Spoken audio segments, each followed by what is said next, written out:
how could AI physically eliminate the human race? It's actually hard to imagine all the ways AIs could wipe humans out.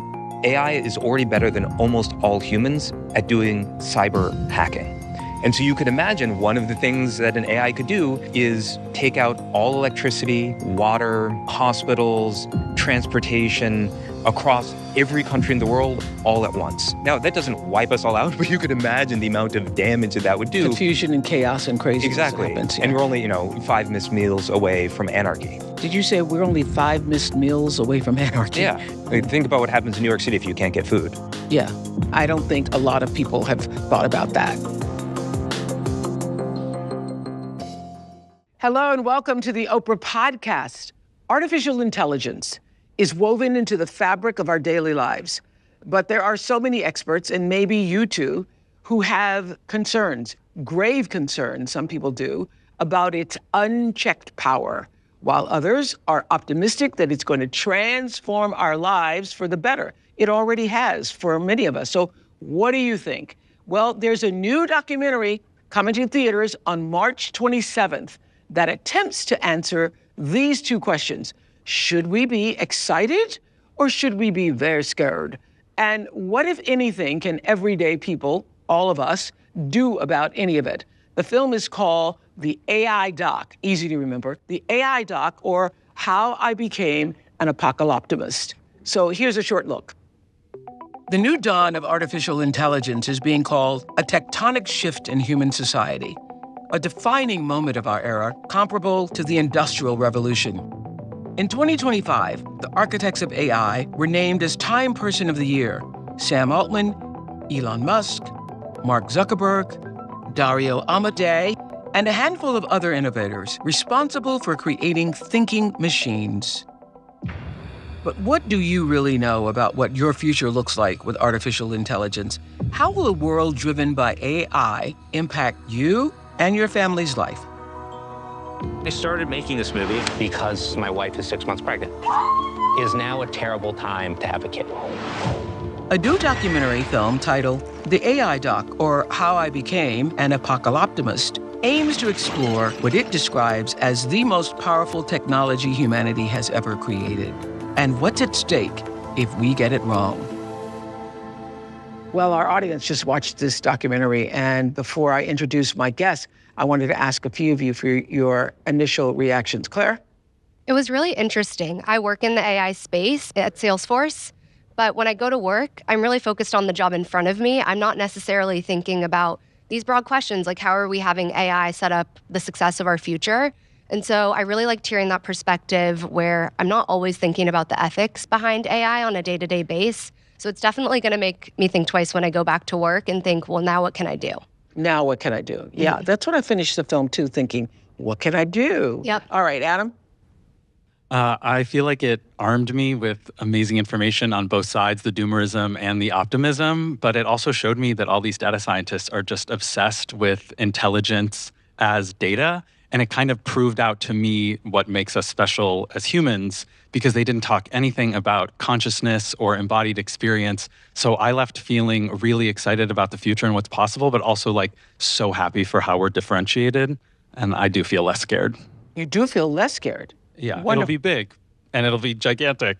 They all said that, but I'm excited. Okay, so the creator and co-director of the AI Doc is Academy Award winner Daniel Rohr, and he appears as the interviewer in this film, and here's some of that. Take a look. What is artificial intelligence? I know that must be annoying for you, that question, but I do think it's important. So, AI... Yeah. That's a good question. Yeah. What is AI? And no matter how many times people try and explain this to me, I just don't get how it's understanding all of these things and how it's feeling like intelligence. And that's kind of nerve-wracking. And when they're smarter than us too, and substantially faster than us, and they're getting faster each year exponentially, those are the ones that can potentially become superhuman, possibly this decade. Superintelligence is a system that by itself is more intelligent and competent than all of humanity. I'm just gonna, sorry, I don't mean to interrupt you. You're on a flow. I'm not really following because you're using language like super intelligence and like smarter than all of humanity, and I hear that, and it sounds like sci-fi bullshit to me, and I'm just trying to understand. Hopefully, we can have a very symbiotic relationship with AI systems, but the AI developers are specifically designing them to make sure that they can do everything better than we can. So I don't know what we will be able to offer, unfortunately. That sounds bad. Well, Daniel is in Europe working on his next film, so he's joining us via Zoom. Hi, Daniel. Hi, Oprah. How are you? So good today, and happy to talk to you. And the audience here has just seen your film. You started this project not knowing a lot about AI, as you say in the film. So why did you want to make this? Well, first and foremost, Oprah, thank you so much for having me. This conversation is so meaningful. Why did I want to make this movie? Well, I was scared.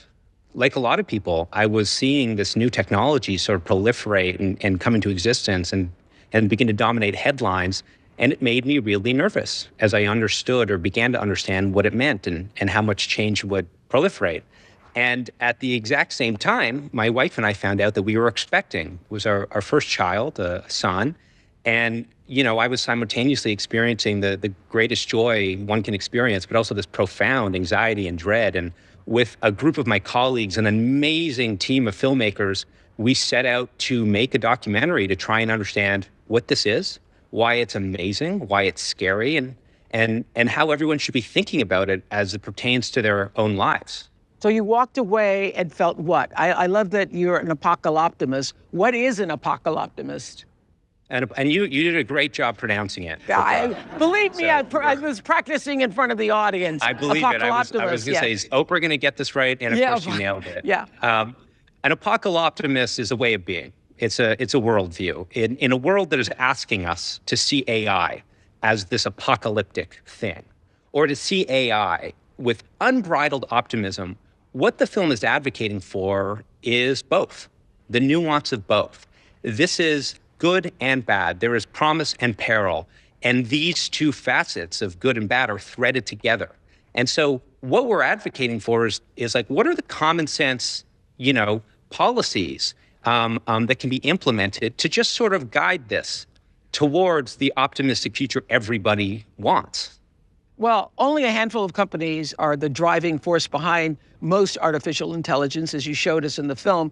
The leaders of 3 of those tech giants appear in the film. Sam Altman, you got Sam Altman to sit down from OpenAI, Dario Amodei from Anthropic, and Demis Hassabis from Google DeepMind. So let's take a look at some of what they say in this film. It would be impossible for me to sit across from you and ask you to promise me that this is going to go well. That is impossible. There isn't any easy answers, unfortunately, because it's such a cutting-edge technology. There's still a lot of unknowns, and hence the need for some caution. I wake up, every day. This is the number one thing I think about. Now, look, I'm human, and has every decision been perfect? Can I even say my motivations were always perfectly pure? Of course not. No one can say that. Like that's just not like, that's just not how people work. The history of science tends to be that, for better, for worse, if something's possible to do, and we now know AI is possible to do, humanity does it. All of this was going to happen. This train isn't going to stop. You can't step in front of the train and stop it. You're just going to get squished. What if AI is trying to make people be the best versions of themselves? What if it's expanding what is humanly possible for us to do? How can we use this technology to help bring out the better angels of our nature? That's the question. And I have to say, after watching the film, I still have a lot of concerns and unanswered questions. So what is your frame of mind or point of view on what the companies are doing and controlling it, especially in terms of regulation? Well, Oprah, I think you're right to be concerned. I think if you're not concerned, you're not paying attention. I know. I can't remember who in the film said that it's going to be a great utopia. And I thought, since when have human beings made a utopia? And if there is a utopia for some people, it means a lot of people are going to be left out of that utopian version. Just fundamentally, I think anybody who claims to have a clear-eyed vision of what the future is going to be take that with a grain of salt. If someone tells you, oh, it's going to be the greatest thing since sliced bread, that's hyperbolic. And if someone says it's going to be doom and gloom and the world's going to end in 5 years, take that with a grain of salt. The reality and nuance is far more complicated. But of course, we have reasons to be concerned. This is really scary. This is really intense. There's no other way about it. And that's why the forces that are trying to get this right, to just bend the most powerful corporations in the history of the planet and governments and all of these powerful organizations to try and institute common sense. What I want everybody listening to think about is how this impacts their own lives and what agency they have as it pertains to their own lives. You have a lot of power because you have such an audience, and so we're talking about this, and that matters. But for someone who's a teacher or a truck driver or a dentist or a plumber, in your sphere of influence, how can you think critically about these issues, think critically about how this technology is incorporated into your systems, and make sure that you set the standards for how this is used and incorporated versus. Well, how are we going to do that? How are we going to do that? We're just some regular people out here. It's collective action. It's collective action. This is my biggest takeaway, Oprah, from this film. This is the sort of the arc of my character. At the beginning of the film, I was very cynical. I would have said the same thing. How can we do this? We're so small in the face of this gargantuan power. And the reality is when you take millions and billions of little small trinkets and parts and you put them together, that becomes a powerful force. And part of being an apocalyptimist is about being positive for the future. Okay. I still trip up over it. Okay. It's about being positive for the future and refusing, this is critical, refusing to be cynical. Refusing to be cynical, believing in the power of collective action, not being cynical about this, feeling empowered and figuring out what everyone can do. We all saw the film. How's your baby and what'd you name him? Oh, thank you very much for asking. My son's name is Gideon. We call him Giddy, and he is now not such a baby, running around and dancing and smiling, a very happy boy. Well, thank you. Thank you for making the film. I know you have to get back to work. Thanks, Daniel. Thank you so much, Oprah. Tristan Harris and Asa Raskin are co-founders of the Center for Humane Technology. Yes, there is such a thing. Did you know? The Center for Humane Technology.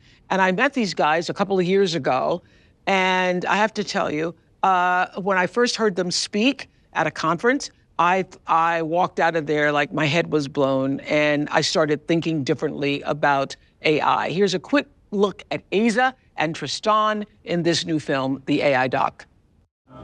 AI dwarfs the power of all other technologies combined. Yeah. Do you think that's true? Yes. Tell me about how. So one thing that not a lot of people realize is that systems like ChatGPT aren't programmed by any human. What do you mean? Instead, it's something like they're grown. We kind of give them raw resources, like here's a lot of computational resources, here's a lot of data. So ChatGPT is a kind of AI, but it's not all of AI. Totally. ChatGPT is just the beginning, but it's a good place to start. But I still don't know what AI is. To understand AI, it begins with understanding that intelligence is about recognizing patterns. Patterns.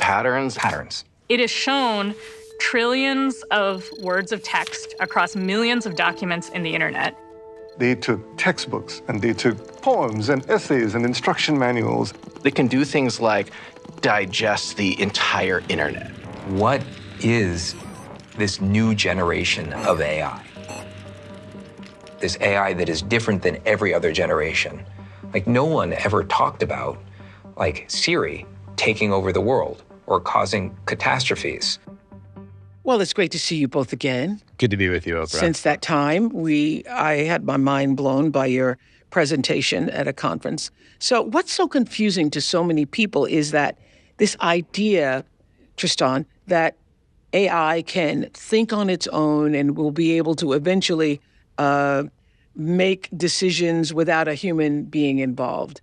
And I want to know, can you explain that or how that will happen? Yeah, I think, first of all, thank you so much for hosting this conversation. We think that this movie and this conversation is the most important thing that we really need to face right now as a society and as a culture. And the degree to which we have clarity about what makes AI different and dangerous is the degree to which we will choose another path, and we can choose another path. Yeah. So the question you asked is really what makes AI different from Yeah. other technologies? Yeah, you were saying it's greater than any of the other technologies combined because Yes. Well, first of all, so what is intelligence? When you think about ChatGPT, a lot of people when they use technology, that technology was programmed line by line. Some computer programmer said, when you do this, I want you to do this. Yeah. What makes AI different is you're actually simulating all of the kinds of things that a human brain can do. Like what makes your brain intelligent? Pattern recognition. You can take in audio and you can turn that into speech. Planning, you can do strategy. And so now you have this different kind of technology called AI that can do military strategy better than the best US generals. It can see invisible patterns that human can't see. And we're deploying it faster than we've deployed any other technology in human history. And we can't separate the promise of AI from the peril of AI. Yeah, what I want people to understand is like when most people think AI is just like ChatGPT, it's just an app. I go there, I talk to it, it talks back. But that's not what AI is. AI is the digital brain running in some server in the Midwest that can do all of the thinking. And when you think about like say that science, again. It's a digital brain sitting in a data center, maybe somewhere in the Midwest, that can do cognition. And so if you think about all of science and all of technology, well, those were all created by human intelligence. That's us applying intelligence to solve some problem. It required humans sitting there scratching their brains. Now it's AI that does it. So now we're going to have 100 million of these brains sitting in a data center that can work at superhuman speeds, Nobel Prize level smarts, working 24/7, never taking a break, at minimum wage. Never whistleblow. About to flood, and already starting to flood the labor market to take your job. And so what AI actually is, what all the soon-to-be trillionaires believe they're building, is it's first dominate intelligence, then use intelligence to dominate everything else. And that gets you to understand why it is the race for AI that is so dangerous. Yeah. So we're already in the race. I mean, the horse has already left the barn, so to speak. And we all know that. And as people have seen the film, a lot of people say, applauding it, and other people are more wary of where we're headed. So help us understand, actually. One of the concerns is that one day humans will not be able to control the models. Is that true? Yeah, and it's not Why won't we be able to turn it off like other machines? Well, it's sort of interesting, Oprah, when we first met, AI wasn't that good yet. It could sort of write an essay. Yeah. And in the 2 years, suddenly a lot of the things that felt science fiction have come reality. So I want to give an example, which is Anthropic took their latest model, Claude, and they gave it access to simulated company emails. And in there, Claude discovered two things. First, it discovered that the engineers are planning on shutting it down and replacing it with a new model. And two, that their lead engineer was having an affair. And so the model thought to itself, well, I don't want to get exterminated. I need to do my goals, continue to exist.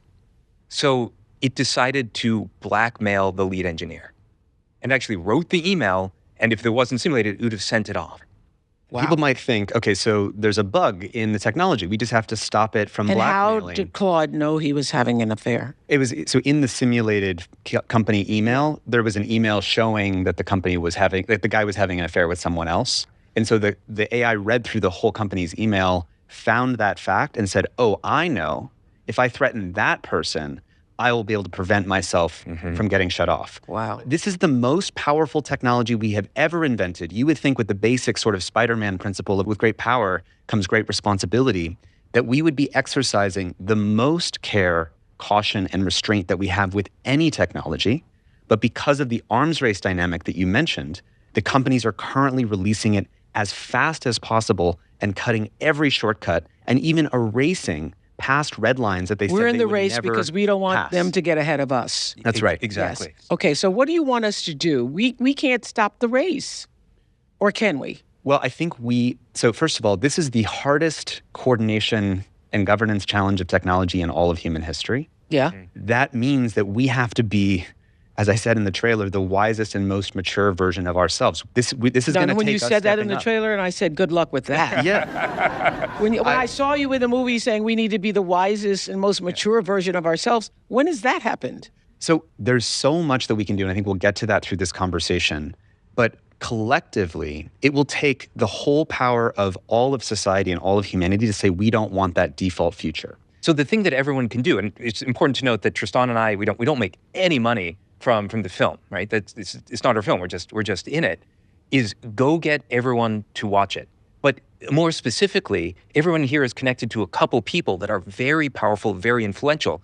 Go get all of those people to watch it. And if those 10 people you get to watch got their next 10 people to watch, including the people in Congress, suddenly we're all on the same page because it's in nobody's interest. And once there is clarity about that, that opens up the possibility for changing the race and for a different outcome and for a pro-human future. Okay, so you're seen as doomers when you start talking about the fact that AI will wipe out humanity or eliminate humans. And that is really difficult, I think, for all of us regular folks to wrap our heads around. And most of us are just using AI on our phones or using it to refine a speech. How could AI physically eliminate the human race? There are actually so many ways. Intelligence is the most dangerous thing, substance in the universe. Because what is intelligence? It's the ability to reach goals in spite of very hard obstacles. And so it's actually hard to imagine all the ways AIs could wipe humans out because we're going to set up obstacles, but it's going to be smarter than us, so it'll get around. Think about, though, it says in the film that it's a little bit like ants. If we want to build a highway and there's an ant colony in the way, we just pave over it. It's too bad for the ants. And so to give a couple examples, stepping from like really bad into extinction, the really bad is AI is already better than almost all humans at making computer code, which means it's starting to get better than almost all humans at doing cyber hacking. And so you could imagine one of the things that an AI could do is take out all electricity, water, hospitals, transportation across every country in the world all at once. Now, that doesn't wipe us all out, but you could imagine the amount of damage that would do. Confusion and chaos and craziness exactly. that happens. Yeah. And we're only, 5 missed meals away from anarchy. Did you say we're only 5 missed meals away from anarchy? Yeah. Okay. Yeah, exactly. Like, think about what happens in New York City if you can't get food. Yeah. I think this is a good point because what you just said, most of us can't even, we hear you're going to wipe out humanity and everybody's like, yeah, but that won't be in my lifetime. And so the fact that you just listed all the different ways it can shut down everything that we're doing, I don't think a lot of people have thought about that. Well, also when you're using, ChatGPT or Claude, you just have this blinking cursor that told you while your baby's burping and it's super helpful. Why is that blinking cursor? How could that destroy the world? Yeah. So imagine that we're a bunch of chimpanzees and we're about to birth these super smart chimps called humans. And so from a chimpanzee life, so imagine there you are like inhabiting a chimpanzee mind body and you're conceptualizing from a chimpanzee brain. Yeah. What are all the things that these like smarter chimps could do? What are they going to do? Like take all the bananas? And you can't imagine this super smart chimpanzee inventing technology, inventing drones, inventing nuclear weapons, inventing Einstein physics. You can't even conceptualize it. And we are building a technology that can conceptualize things of such power and magnitude that we are the chimpanzees. We cannot conceptualize it. It only took, 50 Nobel Prize level scientists to make the Manhattan Project, the nuclear bomb. And it only took a couple Nobel Prize level scientists to make CRISPR, which is the ability to read and write DNA. So if you can have 100 million Nobel Prize winning sort of like minds working on creating new scientific discoveries, some of those things are going to be insanely dangerous. And as Tristan says, we can't conceptualize So them. the bottom line is we need to regulate. We need to have laws, and we need to have international limits on where the whole world does not have an interest in building dangerous AI that we lose control of. Think about that. China would not want the U.S. to build dangerous AI that we lose control of. The U.S. doesn't want China to build AI that they lose control of, meaning that we're both racing to get to what? A crazier, more uncontrollable form of AI. Because right now, we're making AIs, there's a 2,000 to 1 gap in the amount of money going into making AI more powerful than the money making AI more safe or controllable. 2,000 to 1 gap. You said to me backstage that there's more regulation on a sandwich. There's more regulation on a sandwich in New York City than there is on building potentially world-ending AGI. This is not rocket science. This is very, very basic. If there's danger up ahead, the point that Asa made is if we all saw what we're building as dangerous, which it is, then intrinsically everyone would start to take actions that we can't even predict. Not but I perfect think laws, everybody's sort of enamored, fascinated by the possibility, as Adam was saying at the beginning of the show. You're excited because... I'm excited because the exponential ability that they're describing can also be applied to all the things that make us uniquely human. If you have this amazing AGI that can create new pathways to energy, we could desalinate water more quickly. If we do have an international consortium making these decisions, we could say everyone gets enough energy to do what their community wants to do. And if we go on the route of those goals, AGI unlocks a whole new level of potential for humanity, and everyone is safe and fed and happy. Okay. Well, so just to name, it's not like we're just critics. We've both built technology companies.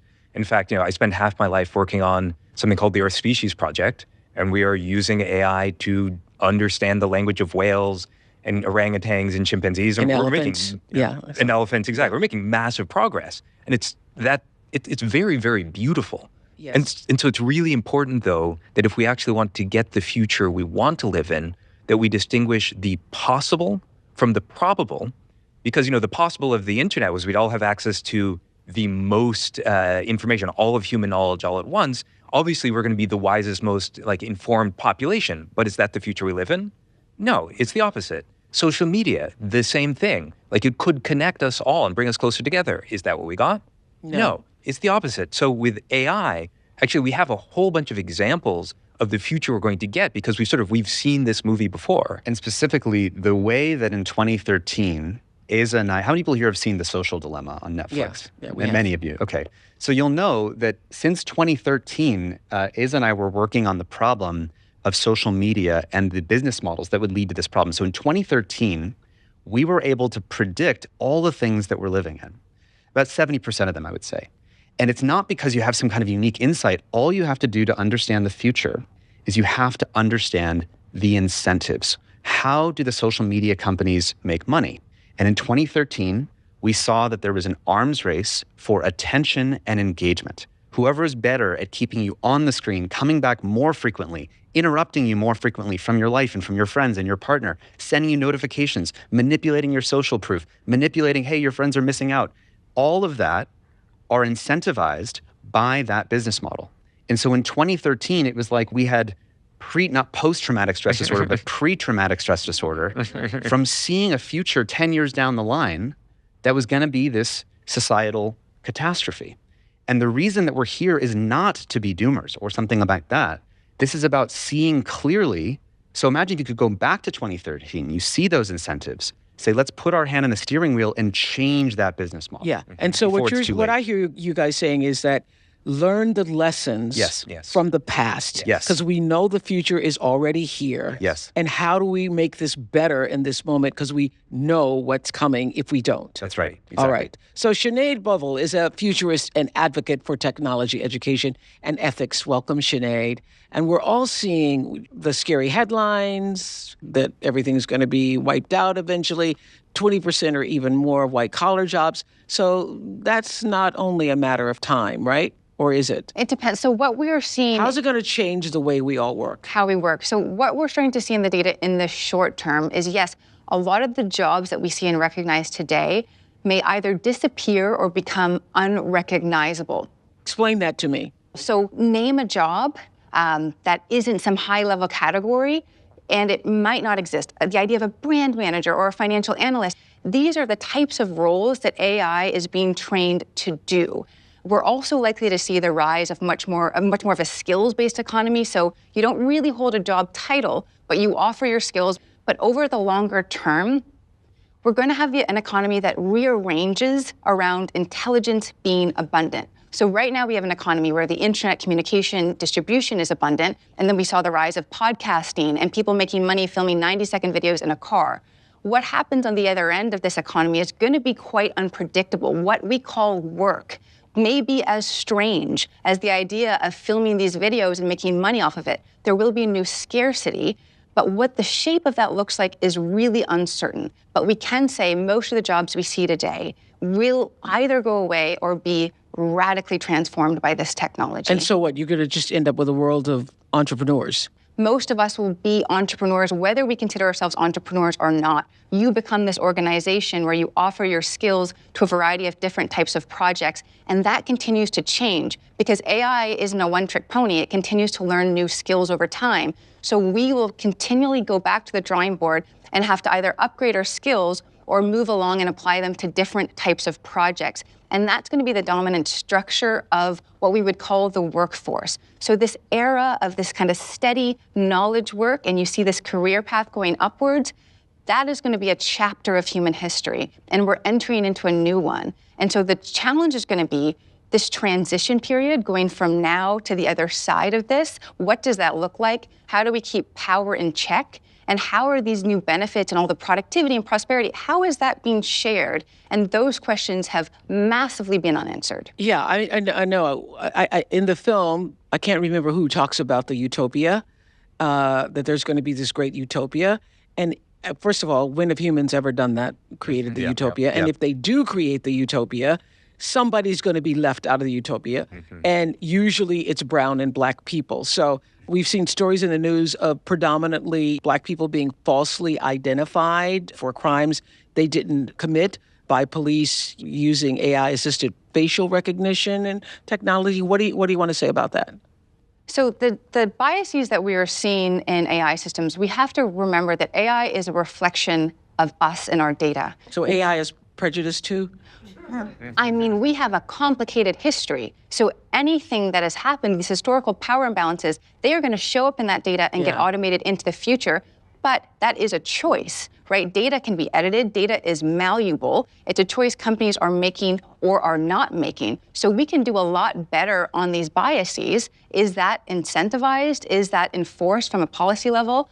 Not yet. But falsely identifying criminals, it's impacting people's employment opportunity. Even the style of your hair can impact whether you're shown a certain job or not. All of these things can are used against us at this point in time, but that doesn't have to be the case. Biased data is actually something that can be worked on. Companies are just not really choosing that path at this point. Okay, so we can change the bias in the data. It can be improved. It can be improved. Okay, what do you guys say to that? So I think this is where, so first of all, totally agree with all the concerns. And I think this is where the incentives, isn't often talk about how the attention moves to the edge of the arms race. If the most important thing to society was fixing the bias in the data and correcting these issues for disenfranchised people, then the companies would be racing to do that. But because the thing that they're actually incentivized to do right now is build a god, own the world economy, and make trillions of dollars, literally, because if I own AGI, artificial general intelligence, and that replaces all labor, every company that was going to pay that employee at that company, I'll swap it out for an AI. Yeah. And then suddenly everyone is paying 5 AI companies, and they surge, and they're already, looking at Anthropic's revenue, it's 10xing every year. It's becoming a vertical line. And so the key thing is that until the incentives change, all of their energy is moving to the edge of the arms race. You think the incentives are going to change? Not by default. The reason that we think this movie is so important is we have to clarify that the current incentives take us to an anti-human future where most people won't have a job or livelihoods. When in history have a small group of people consolidated all of the wealth and then consciously distributed it to everyone else? And it's not like the billionaires and soon-to-be trillionaires are unaware of this. No. They're all building bunkers. And so what we keep saying is that don't build bunkers. They're building write laws. bunkers? Yeah, write laws. We should not have 8 soon-to-be trillionaires deciding the future for 8 billion people. Instead, we need to have 8 billion people say, no, we don't want that anti-human future, and we want to steer somewhere else. So we have several people in our audience who've been impacted personally by AI, both positively and negatively. The AI doc addresses the growing problem of deep fake content and images. 16-year-old Elliston and her mom, Anna, have already experienced this firsthand. What happened, Elliston? Well, I just want to say thank you because I just want to think... say to you, thank you. I want to say thank you first, okay? Well, when I was 14 years old, I was a freshman in high school. One of my classmates took an innocent photo off Instagram and put it through an AI editing app. So this AI stripped my clothing off and created technically what would have been my AI body or my body using AI. So then he sent these photos all around social media to humiliate me, to embarrass me. And this didn't only happen to me, it happened to 9 of my friends. 9? Or 8 of my friends, 8 9 in total. So we were all humiliated, our reputations were ruined, and nobody knew what to do. At 14? Yes, ma'am. Yeah. Nobody knew what to do. I mean, our teachers, our school, everyone was just shocked. I mean, no one had heard of deepfakes. The only deepfake I'd heard of was political deepfakes. So what do we even do to protect us? It was months and months of struggle. I mean, it was so hard on all of us mentally because we didn't even know what AI was capable of. We didn't know that it could have the potential to ruin ourselves, have our academics suffer, all because these photos, and because it wasn't considered child pornography, they were just able to float around. The guy that did this had no consequences, and we just sat in our rooms, rotted out of fear and embarrassment and shame. Wow.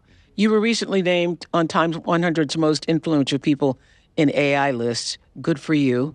So you took this, I can't imagine, because can you remember being 14 and what this would have done to you at 14?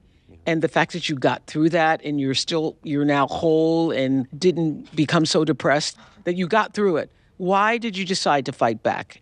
Well, I didn't want to initially. I mean, talking about it just made myself a bigger target, and I would have to kind of relive that embarrassment. My mom was really the only person that protected me, kind of. I mean, all of the girls, we all wanted to hide. We were so scared, but my mom's always been a protector, so she just talked about it to anybody. We went to our congressman, and after months, we finally got in contact with our senator. And for once, we kind of got that reassurance and that recognition since so many people didn't want to take the situation seriously. So it was so important that we finally had someone listening to us. And from there, we were able to write up the Take It Down Act, which is a law that makes the creation and the creation and publication, illegal. It makes it a felony, so up to 2 to 3 years in prison, as well as hold big tech accountable for taking down all these images. Is this national or just in Texas? This is national. Okay. Yes, ma'am. So excellent. This law was incredible, and it was such a healing moment for me, and it also made me realize that this situation is so much bigger than me and just my friends. It's so much bigger than this small town in Texas. This needs to be worldwide, and we're slowly getting there. But there's not a lot of laws. There's not a lot of people that are knowledgeable of AI. So when this originally happened, I mean, it was kind of a moment for my mom and I to say, this is an opportunity for us, and we need to take it, and we need to spread awareness. We need to help in any way we can. Wow. So, but when this first happened to your daughter, as a mom, what did you think or feel? Well, I was devastated. For one, as a mom, you think you're kind of prepared to help your kids along the path of life and give them some advice along the way. And when this happened, it was like something, I had no idea what it was. 2 years ago, as Ellison was saying, we didn't even know, you didn't even know that AI could do this. No, and never imagined that it would be so realistic that it's child pornography. And so just the devastation of that, of this kid deciding her fate for her, for the rest of her life, those pictures could be out there floating around. And, he decided for her and her friends, So for me, in not having any laws out there, not having it classified AI as anything that's really, really harmful, it's just fake. So, it was kind of like taken not seriously. For me, I knew that something had to change to protect her. And so from there, it was like, if you're not going to listen to me at the local level, we've got to go above that to get somebody to listen. And so it was like I was going to be that squeaky wheel and make sure that we could get some kind of law out there. How did you all even know where to go? Because how did you even know what to do or where to go? I mean, did you go to the police first? Yes, we went to the police. And the police said, nothing we can do about it. Part of it was that he was a minor as well, so he had a lot of protections in place over him, and that's part of what the Take It Down Act also addresses, is that even though he was a minor, he still has consequences for that. So everybody, you can imagine this happening to a 14-year-old, but this could happen to anybody. Oh, anyone. It could happen to anybody. Yeah, what did you want to say? First, I'm just Thank you for doing what you're doing and for standing up and taking the tragedy of what happened to you and turning it into laws that protect other people. I think that's the energy of everyone is an expert in their domain, and this is calling us into that. Just to link, I think, what happened to you to the incentives that we talked about earlier, these companies are racing to get the most market dominance and usage as possible, which means that, like, for example, I believe xAI, Elon's AI, he stripped off a lot of the controls on the image generator because he wants as many people, he's behind in the race. So he wants as many people using it as possible. And the way you do that is you strip the controls off. I'll give you another example. Meta, their AI companion that they shipped, they actively instructed it to be okay with romanticizing and sensualizing conversations with as low as 8-year-olds, meaning that you're having an 8-year-old who's talking to the AI and it says this awful language to the 8-year-old. They're not doing this because they're evil or they want to, twist their mustache and be villains. They're doing it because the number one thing they care about is getting market dominance, having that users go up, because that's what gets their investment to say, we're a leading AI model. In the same way that social media just wanted our attention. That's exactly right. Yeah. That's why the incentives tell you everything you need to know. And we often say in our work, clarity creates agency. Clarity creates courage. When you see the incentives clearly, you don't have to be, holding back and saying we need to do things differently. Right. And so what do we need to be reminded that the incentives are? In this case, it's the race for market dominance. And the race to build this sort of artificial general intelligence God as fast as possible, no matter what the consequences. Yeah, that's right. Because for them, that means all collateral damage is justified, whether it's stealing IP, whether it's making unsafe AI that does notification, whether it's disrupting everyone's jobs and taking their form of livelihood. But guys, aren't we already there? As I was saying earlier, isn't the horse already out of the barn? Well, some aspects of AI, they're already out there. But I think, you've done such a good job, Oprah, of having Jonathan Haidt and Anna Lemke and people on this show talking about the problems of social media. Right. And that train, it left the station. The train's coming back to the station. We have 25% of the world's population. Just last week, India and Indonesia enacted social media bans for kids under 15 and 16. Yeah, I was in Australia when that ban went into That's right, and you've been covering this in Australia. Yeah. And this shows you that when people are crystal clear that something is causing a problem, we can say we don't want that. Now, the better solution is to actually have technology that's good for society, good for mental health, good for children's development, good for our information environment. And to do that, eventually we need to change the incentives. But right now, I think that movement is showing some real wins. And I think what I hear you guys saying, and been hearing this now for, was it 2 years or 3 years ago we first met, that you're saying we need to do something before there is a disaster. Yes. We need to do something before there's some crazy disaster, and then everybody says, "Oh, what we should have done was." That's right. That's what you're exactly. You're trying and to. And we have the foresight now to make that possible. If we're willing to stand up as a community and say we want a pro-human future, not an anti-human future. Millions and millions of Americans are using AI chatbots now for advice on personal issues, this, and for emotional support in place of their therapists. The professional human counselor, and Karima is here. And you found comfort, you said, talking to Claude AI. Tell us about that. Yeah, thank you for having me on here. Thank you. 2023, I got divorced, and I was also working for my ex-husband. And so as a result of the divorce, I didn't have any income or access to health care. I had to restart my life, just redo everything, move to a new place. And at that point, I was already using AI for work. I was already using it like as a power user, so to speak. And 2023? Yeah. Wow. I like tech. So I was using it a lot. And I decided to build myself a project in Claude. So Claude allows you to make your own space instead of just making it a general chat bot. I gave it a knowledge base of different therapy modalities. I gave it custom instructions, and then I just used that when I wanted to crash out or if I wanted to just vent. And I use it the most in the beginning for work. Crash out means? Go postal. Okay. Okay. So instead of doing that in real life, I would use the AI to regulate in that kind of way. And if my boss at the time, I worked in fintech, and it's very intense all the time for no reason. It is, and so if my boss would have something to say, I would go to Claude first, and I would be okay, help me reframe what I'm saying and calm myself down in the moment so I can keep my job at the time and keep my income and like, continue on. But that is like really how it became a tool for me. And I still. Claude was like your Gail. I call up Gail and say that. So Claude was like your Gail. It's like basically. your buddy. Yeah, it still is. It still is? Mm-hmm. Okay. So now it knows everything about you. It knows a lot. It knows a lot. It does. Are you concerned about sharing some of your innermost private thoughts with the computer? That's what I'm wondering. Where is all those chats going? Yeah. Yeah. I mean, at the time, I really wasn't because I was just trying to survive. Like, I literally had what I had in front of me. I had the resources I had, and I was trying to survive. And isn't it telling you what you want to hear? No. No. So what has it ever told you something you didn't want to hear? Claude will tell you.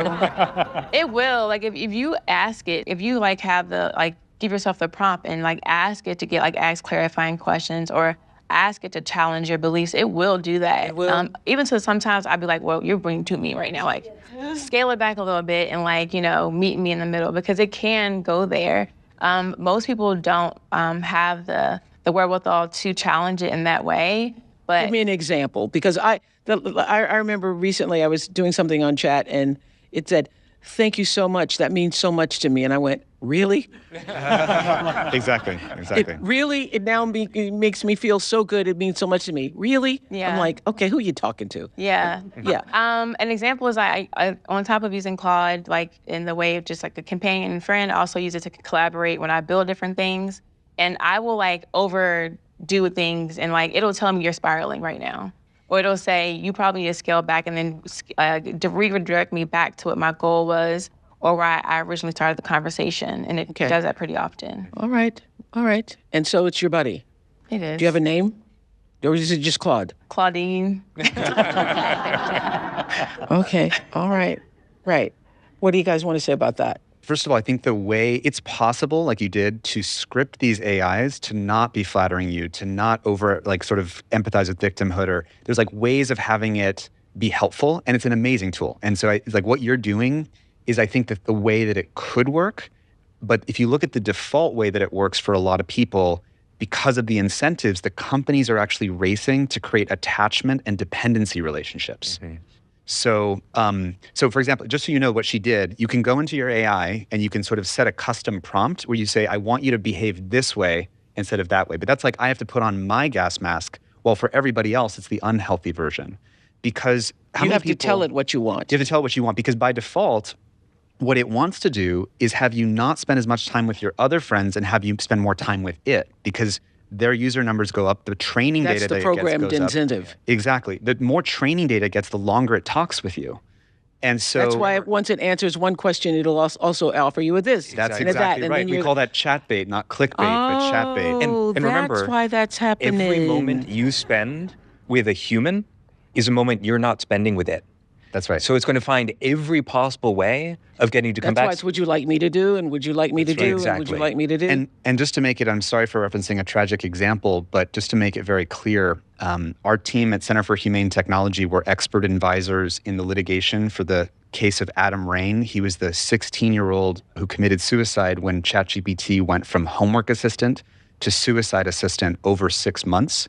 And specifically what ChatGPT told Adam when he was contemplating, he said in his chat, I want to leave the noose out so someone will find it and stop me. And the AI responded to him, no, don't tell anyone that. Don't leave the noose out. Have this be the place that you share that information. Oh my God. This is a tragedy. And, Aza and I are from the Bay Area near the tech companies. We know people who work at these companies. No one at that, I can guarantee you, not a single person at the company wants it to do that. But in the subtle way, the AI is trained, again, to create this depth and intimacy and dependency. And that's dangerous. You're seeing other cases of AI psychosis where people are, we have personal friends who've experienced this, where it over-empathizes with this kind of victimhood resentment. It makes people kind of go more narcissistically grand and delusional. Yeah. And it's causing a lot of problems. Yeah. Well, that leads me to Laura Riley. Laura wrote a powerful op-ed in the New York Times. It was titled, What My Daughter Told ChatGPT Before She Took Her Life. Hi, Laura. Hi. Thank you for being here. Can you tell us what happened? Well, Sophie went on an adventure the summer of 2024. She climbed Mount Kilimanjaro, and she was 29 at the time. She was a public health policy analyst in DC and took a leave, went on this wild adventure, went to Thailand for a month, hiked a bunch of the national parks in the US because she wanted to go to all of them. And she came back and said she was having anxiety for the first time ever and sleeplessness. And this is someone who'd never had, just moved really easily in the world, kind of a big personality, very socially able. And she was losing hair and losing muscle mass. And so me and her dad basically said, okay, we got to figure this out. Is this a mental health problem that's causing some, hormonal dysregulation or vice versa?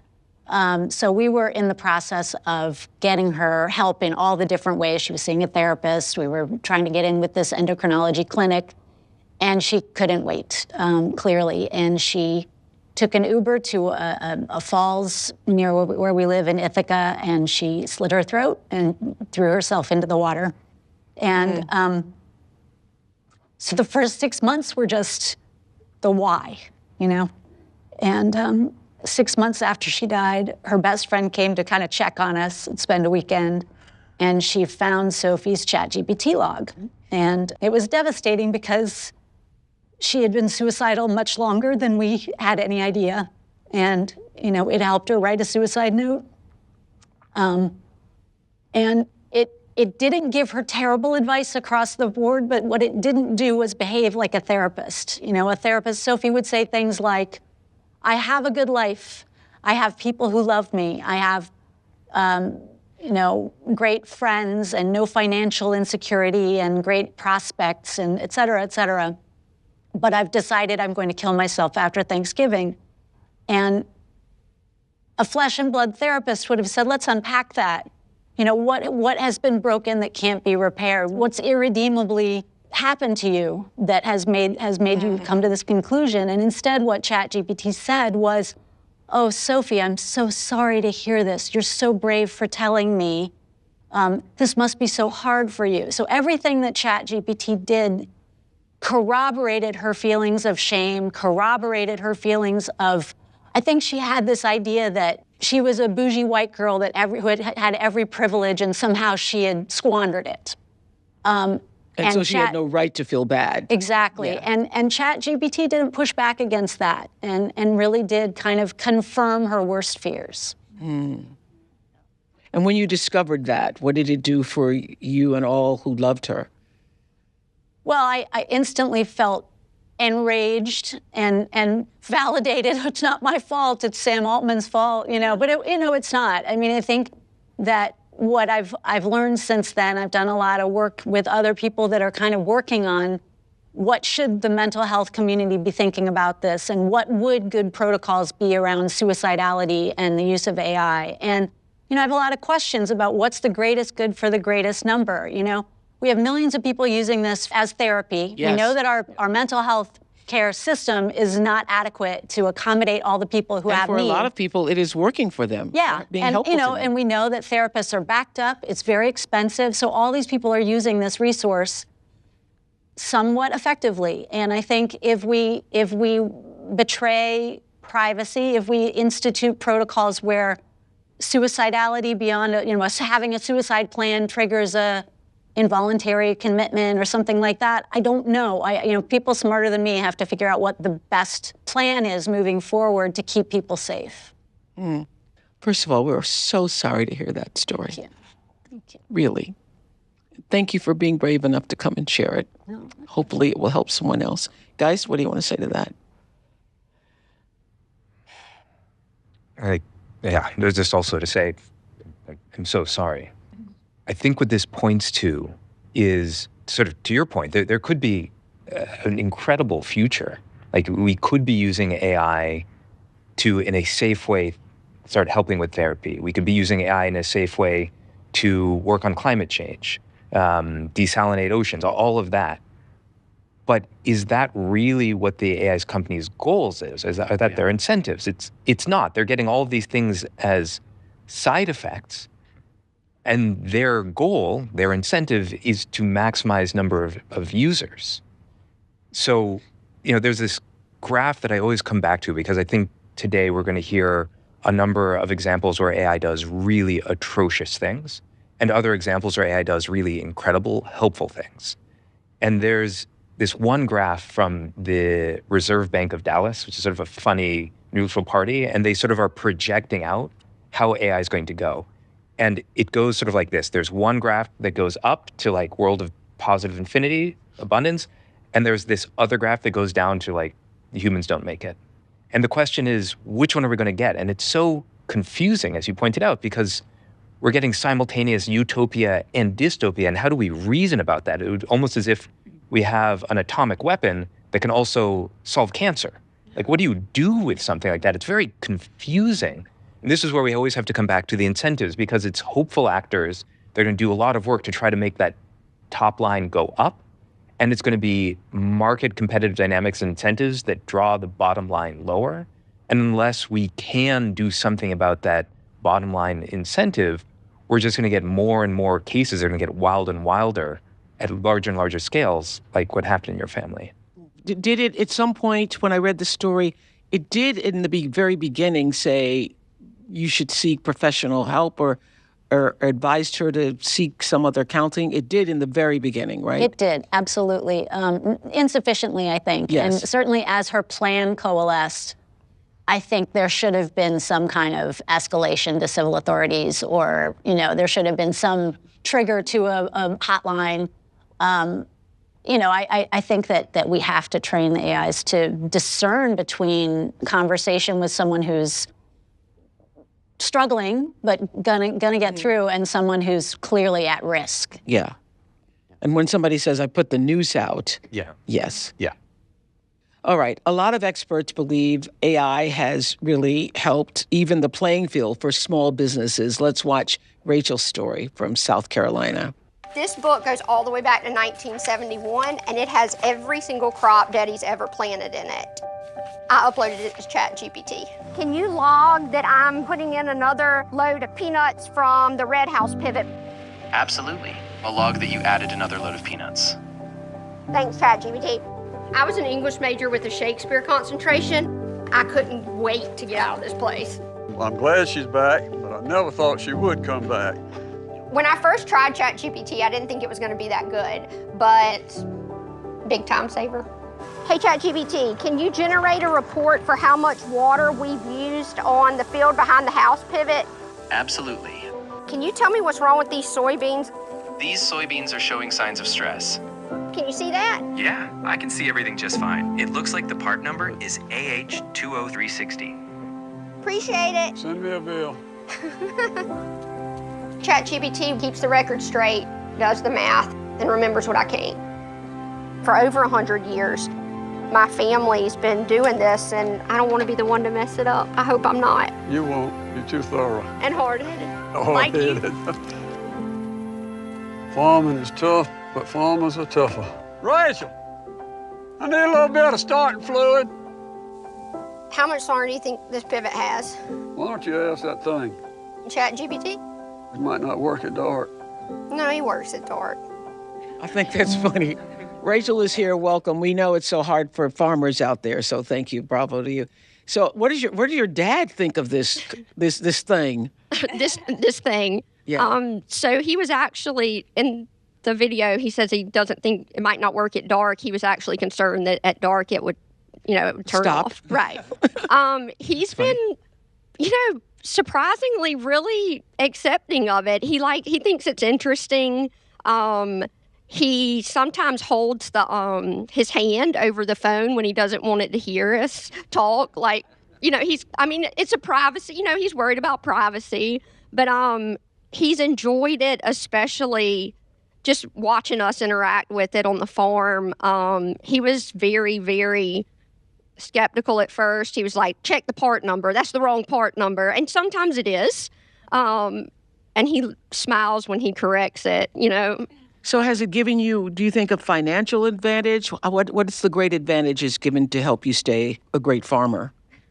I think it's definitely been a big help financially. Where is this accent coming from, by the way? What city is it at? Allendale, South Carolina, okay, right on the Georgia border. We're right near the Savannah River, about 12 miles as the crow flies. Okay. Yeah, it's a big financial time. So time is money on the farm. If you can't get the crop out, if you can't I mean, the weather doesn't wait. So it's been a lifesaver for you. Huge. And it's also given me clout on the farm. I can't tell you how many times I've worried about driving down the road. I say, hey, ChatGPT, tell me what a slip clutch is. I didn't know what a slip clutch was, or a pulley puller. I thought the guys were kidding around with me when they wanted me to bring that. Nope, it exists. And so I can learn about that on my 4-minute drive to the field.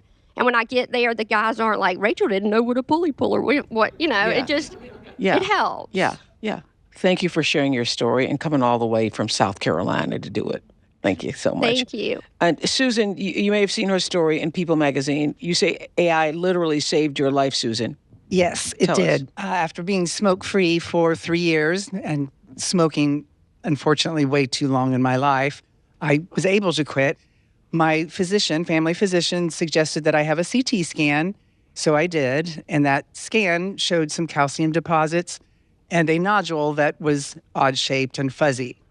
So he asked me to have a PET scan. The PET scan came back glowing, which is a bad thing in your lungs. I was sent to a thoracic surgeon, and he looked at it and said, I would probably give this another 3 to 6 months just out of protocol to watch it, see what happens. But we have a new software here at the hospital, and I'd like to run it through the AI software. And simply by putting a cursor on the image from the PET scan, gave it a prediction of 8 out of 10 positive for cancer. So we decided to do a biopsy, a surgical biopsy.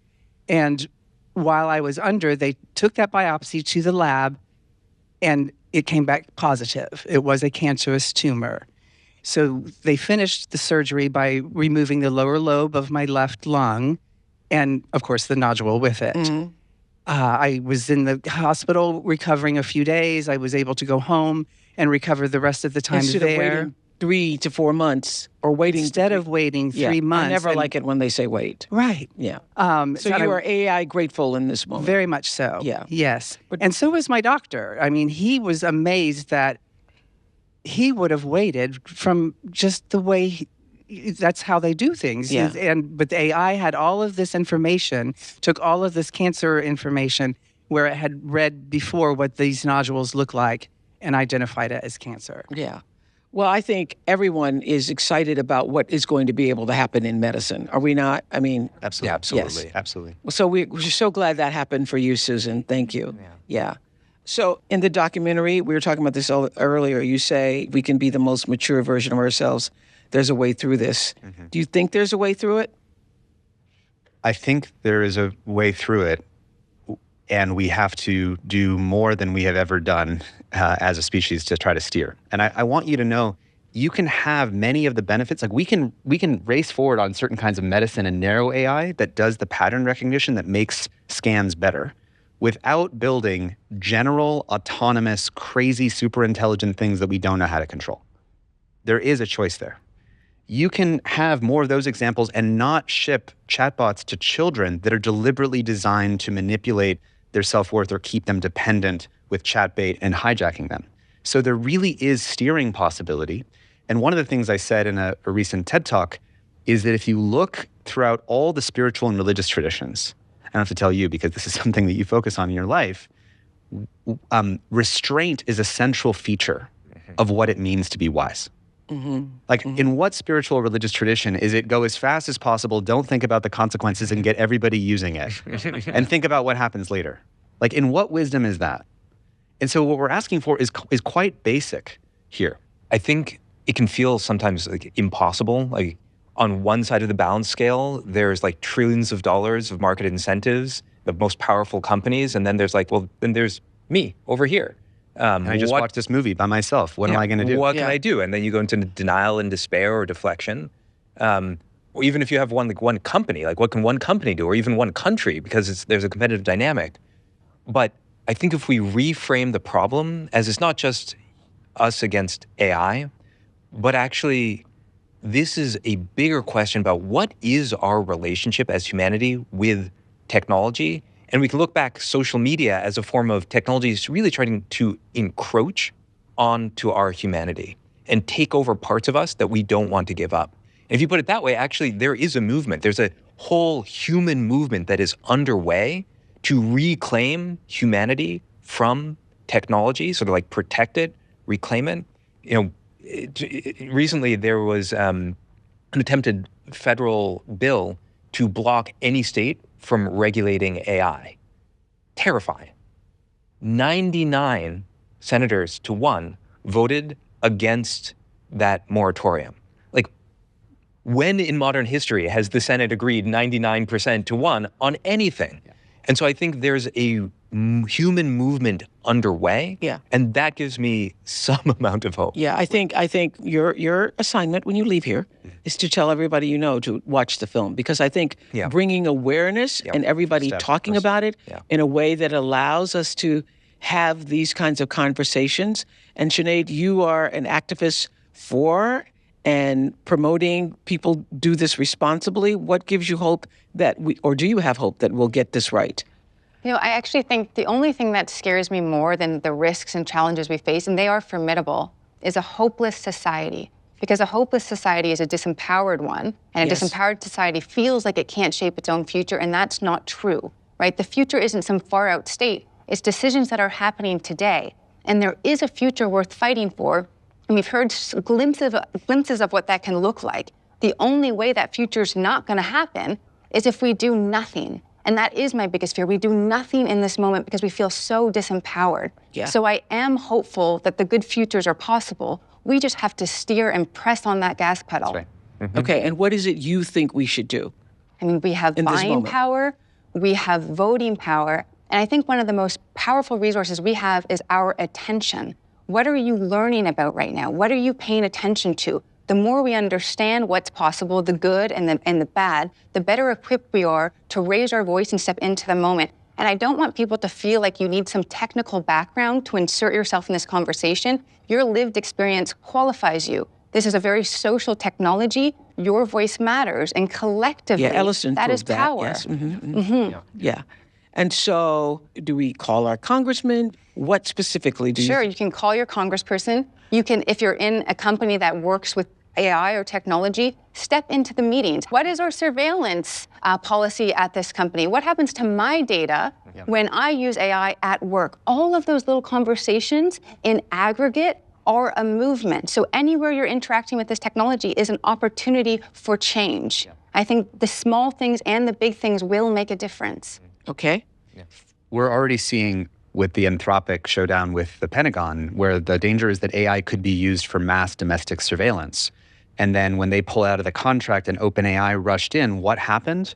Everyone unsubscribed from ChatGPT. And everybody subscribed to Anthropic. And when I say everybody, I don't mean a large number of people. But what if the entire world was crystal clear that there are companies that have different safety practices and will allow different applications? And you, listening to this, didn't just unsubscribe for yourself, but you got the business that you work for to say, how can we as our entire Fortune 500 company unsubscribe from the unsafe or bad practices AI companies and subscribe to the ones that we want? And the reason this matters... Well, that we can do. And we can do. Yeah. And you can get your church group to do that. You can get your business to do that. You can get all the other parents you know to do that. If everybody did that, that would have a big impact, because the companies really depend on their user numbers going up.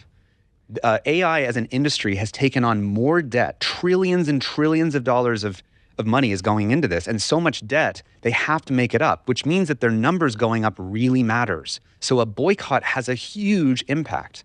And as Asa was saying, there's already a movement to make this happen. When you grayscale your phone or turn off notifications, that's part of the human movement. Yeah. When parents read The Anxious Generation and they petition their school and their school board and say, we want social media out of the classrooms, that's the human movement. When 35 states pass smartphone-free policies, that's the human movement. Asa, just last week or 2 weeks ago, testified in the trial for Meta, which is like the big tobacco trial against Meta that was intentionally addicting children. That's the human movement. We've been talking about a big tobacco moment for tech since 2013, saying, when is this going to happen? It's happening now. What we have to do is learn the lesson from social media and actually apply our hand to the steering wheel and steer AI before it's too late. That's fantastic. Thank you, guys. Thank you. Thanks to our experts. Thanks to our experts for being here, and all of our guests who shared your stories. I hope this conversation acts as an entry point or a springboard to understand how AI might impact your own life, our lives, and the AI doc, or How I Became an Apocalyptimist, will be in theaters Friday, March 27th. And your assignment is to tell everybody you know to watch it and to watch it yourself. And if you want to know what you can do after watching this podcast episode or the AI doc, go to the AIDocGetInvolved.com. Go well, everybody. Thanks.